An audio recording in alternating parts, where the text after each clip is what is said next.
আমরা আমাদের নবীকে সবচেয়ে বেশি ভালোবাসি, যিনি আখিরি নবী, যাকে বলা হয়েছে ওয়ামা আরসালনাকা ইল্লা রাহমাতাল লিল আলামিন। আমরা বারবার দেখছি কিছুদিন পর পর কারা যেন কিভাবে এসে আল্লাহ নবীর শানে কটূক্তি করে, নবীকে নিয়ে অশ্লীল ভাষায় গালিগালাজ করে। এই দেশের মানুষ নামাজ না পড়লেও যদি কেউ নবীকে কটূক্তি করে তার কলিজা ছিঁড়ে যায়, সে রাজপথে নেমে যায়।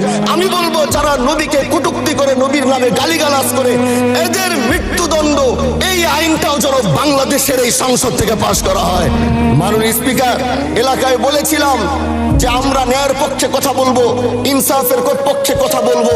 তখন অনেকে হাত ধরে বলেছিল, হামজালা ভাই জাতীয় সংসদে যখন যাবেন একটু বললেন হাদি হত্যার বিচারটা যেন হয়। ন্যায়ের পক্ষে কথা বলেছিল, ইনসাফের আওয়াজ দিয়েছিল।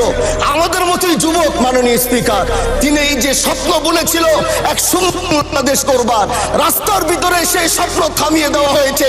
এই বিচার যদি না হয় তাহলে আমাদের মতো আন্দোলনের নিরাপত্তাও রাস্তায় কেউ দিতে পারবে না মাননীয় স্পিকার।